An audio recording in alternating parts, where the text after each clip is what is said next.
সুপ্রিয় দর্শক, নতুন ক্লাস শুরু হতে না হতে সাধারণ মধ্যবিত্ত বাবা মায়ের কপালে চিন্তার ভাঁজ। কেন?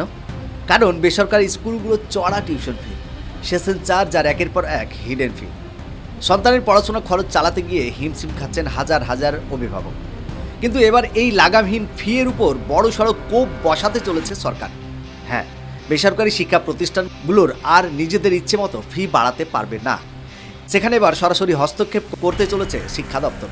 আজকের ভিডিওতে আমরা একদম সহজ ভাষায় জানবো সরকার কি নতুন নিয়ম আনছে, কিভাবে বেসরকারি স্কুলগুলোর মনমানি বন্ধ হবে, আর এতে সাধারণ অভিভাবকের ঠিক কতটা লাভ হবে। পুরো বিষয়টা জানতে ভিডিওটি শেষ পর্যন্ত দেখুন। সরকারি শিক্ষা প্রতিষ্ঠানগুলিকে আমি আবেদন করব, অর্থনৈতিকভাবে আপনারা যেভাবে ফিজ বা সেমিস্টার বা অন্যান্য যে সমস্ত অর্থ নিচ্ছেন, এক্ষেত্রে সরকারের নিয়ন্ত্রণ রাখা উচিত। আপনারাও এখন থেকে ভাবতে শুরু। দর্শক, আমি মোহাম্মদ আজহারউদ্দিন বলছি, আজহার টক্স ইউটিউব চ্যানেলে আপনাদের স্বাগতম জানাই। সরকারের কেন এই সিদ্ধান্ত? আমাদের দেশে বা রাজ্যে বেসরকারি স্কুলগুলোর মান নিয়ে কোনো প্রশ্ন নেই, কিন্তু সমস্যাটা হয় অন্য জায়গায়। প্রতি বছর সেশন চার্জের নামে মোটা অঙ্কের টাকা নেওয়া, হঠাৎ করে 10 থেকে 20% টিউশন ফি বাড়িয়ে দেওয়া, কিংবা স্কুল থেকে চড়া দামে বই খাতা ইউনিফর্ম কিনতে বাধ্য করা। এই অভিযোগগুলো কিন্তু আজকে নয়, বহু বছরের পুরনো।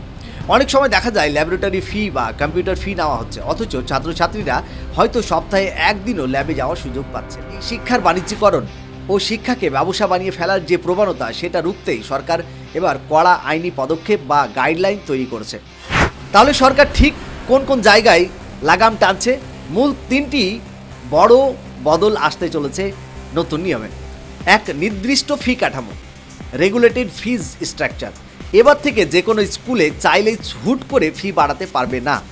একটা নির্দিষ্ট গাইডলাইন বা কমিটির নজরদারিতে ফি নির্ধারণ করতে হবে। ফি বাড়ানোর পেছনে উপযুক্ত যুক্তি এবং হিসাব সরকারকে দেখাতে হবে। 2, হিডেন চার্জের উপর নিষেধাজ্ঞা, নো হিডেন ফিজ। শিক্ষাবর্ষের শুরুতেই স্কুলের প্রসপেক্টাসে বা ওয়েবসাইটে স্পষ্ট করে লিখে দিতে হবে সারা বছরে মোট কত টাকা নেওয়া হবে। মাঝপথে বা পরীক্ষার আগে হঠাৎ করে কোনো বিশেষ ফি বা অতিরিক্ত চার্জ চাপানো যাবে না। 3, বই ও ইউনিফর্মের স্বাধীনতা। অনেক স্কুলের বিরুদ্ধে অভিযোগ থাকে যে নির্দিষ্ট দোকান থেকেই চড়া দামে বই বা জামা কাপড় কিনতে বাধ্য করা হয়।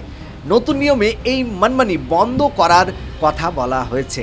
অভিভাবকরা চাইলে খোলা বাজার থেকেও নির্দিষ্ট ব্র্যান্ড বা নিয়মের জিনিস কিনতে পারবেন। এই সিদ্ধান্ত যদি 100% সঠিকভাবে মাটিতে কার্যকর করা যায়, তাহলে কোটি কোটি মধ্যবিত্ত পরিবারের পকেট বাঁচবে এবং সাধারণ ছাত্রছাত্রীরাও আরও ভালোভাবে পড়াশোনা করার সুযোগ পাবে। তবে আইন যতই হোক, অভিভাবকদের নিজেদেরও সচেতন হতে হবে। কোনো স্কুল যদি নিয়মের বাইরে গিয়ে অতিরিক্ত চাপ সৃষ্টি করে, তবে তার বিরুদ্ধে নির্দিষ্ট ফোরামে বা শিক্ষা দপ্তরে অভিযোগ জানানোর অধিকার কিন্তু আপনার আছে। আপনার কি মনে হয়, আপনার এলাকায় বা আপনার সন্তানের স্কুলে কি সত্যিই এ ধরনের অতিরিক্ত ফি নেওয়া হয়? সরকারের এই পদক্ষেপ কি সাধারণ মানুষের সুরাহা দেবে? আপনার মূল্যবান মতামত নিচে কমেন্ট বক্সে অবশ্যই জানাবেন। ভিডিওটি ইনফরমেটিভ মনে হলে একটি লাইক এবং শেয়ার করে যাবেন, যাতে সবাই এই বিষয়ে সচেতন হতে পারেন। দেখা হচ্ছে পরের ভিডিওতে। ভালো থাকবেন, সুস্থ থাকবেন।